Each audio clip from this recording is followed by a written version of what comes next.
Olá, este é o Blog Civil Imobiliário e hoje, mais uma vez, tenho enorme satisfação de entrevistar o meu amigo Dr. Rodrigo Dias, advogado especializadíssimo em direito tributário, sócio de VBD Advogados e presidente da comissão do Ibradim. Rodrigo, obrigado por novamente nos conceder aqui essa entrevista. Eu que agradeço a oportunidade novamente, comidinho. Dessa vez a gente vai tratar a respeito de um tema que tem sido bastante noticiado no noticiário jurídico, também outros portais de notícias também têm dado declarações a respeito de uma questão controversa na alienação fiduciária. Rodrigo, como é que funciona o recolhimento do imposto na questão da alienação fiduciária quando há essa consolidação? Antes, acho que a gente pode tratar um pouquinho a respeito da alienação fiduciária e as questões tributárias que incidem sobre isso. Eu acho que vamos dividir aqui as fases aí que a gente tem para chegar na alienação fiduciária. Então você tem, num primeiro momento, uma transmissão do imóvel, que é a venda realizada pelo vendedor para o adquirente desse imóvel. Nesta venda você tem a incidência do ITBI. Sim. Ela é um ITBI que é devido, não há nada de inconstitucional nele. Uhum.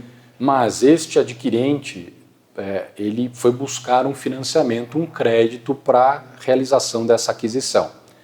E ao buscar esse financiamento, ele entrega em garantia esse imóvel para um credor, que pode ser o proprietário inicial ou até mesmo uma instituição financeira. Essa garantia ela tem sido dada num formato de alienação fiduciária. E o que acontece quando você dá essa garantia no formato de alienação fiduciária? Você tem uma transferência da propriedade do adquirente para o credor. Perfeito. Tá? Então, seja a instituição financeira ou o antigo proprietário do imóvel, que passa a ser o credor desse adquirente, ele recebe essa propriedade de volta em formato de garantia. Essa transferência da propriedade em formato de garantia, ela não tem a incidência do ITBI porque a Constituição Federal traz lá, quando estabelece a incidência do ITBI, uma imunidade. Tá. Então, o que é a imunidade? Olha, nesta situação em que eu tenho uma transferência do imóvel por uma constituição de garantia, não há a incidência do ITBI. Ela está fora do alcance da competência dos municípios para cobrar ITBI sobre essa operação. Perfeito. Então essa é a segunda, vou chamar a segunda perna, a segunda etapa desse contrato de alienação. O contrato, ele tem andamento e a intenção é que ele seja adimplido. Essa é o objetivo e a finalidade do contrato. Mas há situações em que o contrato não é adimplido. E em uma situação de inadimplência, uma das possibilidades que existe dentro da lei de alienação fiduciária é a consolidação da propriedade em nome do credor. Tá. E essa situação, para que ela aconteça, a lei de alienação fiduciária traz lá no artigo 27, se eu não me engano, a previsão ou a exigência de um recolhimento de mais um ITBI para que você consolide a propriedade. Certo. Então, o credor, para que ele possa consolidar a propriedade nessa situação de inadimplência, ele teria que recolher um ITBI para que ele possa fazer essa consolidação. E aqui é o problema. Por quê? Porque o ITBI ele incide numa transmissão de propriedade, ou seja, eu sou proprietário de um imóvel e transmito para você. Como a gente viu, no caso da alienação fiduciária, quando você me deu o imóvel em garantia, você transferiu o imóvel para mim. Portanto, eu, credor, eu sou o proprietário desse imóvel. E teve a isenção tributária E teve essa imunidade por conta de você ter transmitido isso para mim num formato de garantia de alienação fiduciária.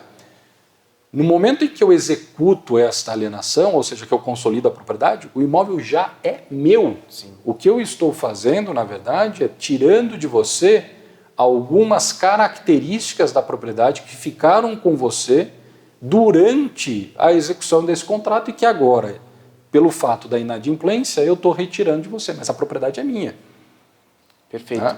Eu o direito de uso era do adquirente, que é um dos atributos da propriedade.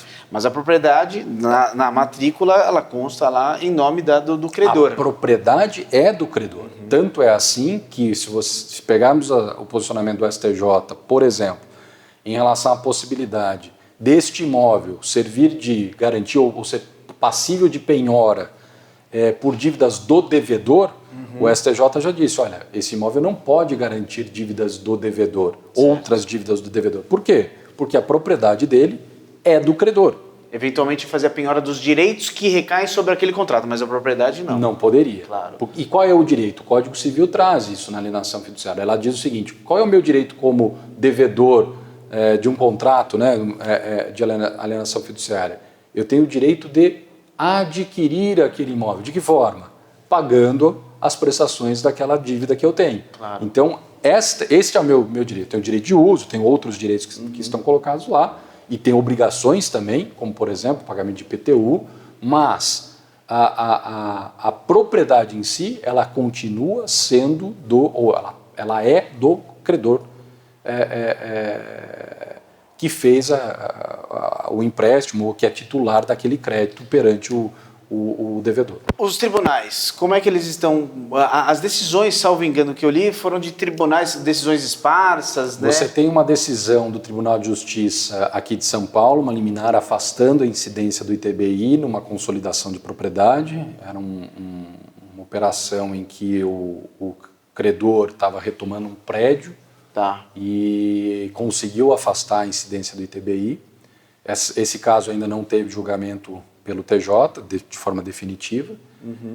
E temos também uma sentença no Distrito Federal em que o juiz de primeira instância reconhece a inconstitucionalidade desse artigo da Lei de Alienação Fiduciária, porque, de fato, entendeu que a propriedade já era do credor no momento da consolidação e, portanto, não teríamos aí uma operação de transmissão que ensejaria a cobrança do ITBI. STJ ainda não se posicionou. STJ ainda não se posicionou a respeito desse tema. Tem notícia, Rodrigo, se eventualmente a tese contrária a isso seria que eventualmente o proprietário resolúvel seria o adquirente? O que se tem defendido? O que a prefeitura tem colocado, né, as prefeituras, é que de fato há uma transmissão da propriedade. Eles fazem uma certa confusão com a primeira perna da operação, dizendo como se fosse, você tem uma transmissão da propriedade, como é que você não tem um ITBI? Mas o fato é que a grande discussão é de quem é a propriedade do imóvel. Porque assim, não dá para você ter duas soluções sobre o mesmo tema. Claro. Ou a propriedade é do credor, ou ele é do devedor. E se ele é do devedor, esse imóvel poderia eventualmente servir de garantia para outras dívidas do devedor. E aí nós estaríamos aniquilando a figura da alienação fiduciária. Perfeito. Rodrigo, queria te agradecer muitíssimo. Eu não sou muito fã do direito tributário, mas essas questões que você trouxe são realmente questões muito interessantes, né? Que envolvem mesmo a natureza jurídica de um instituto.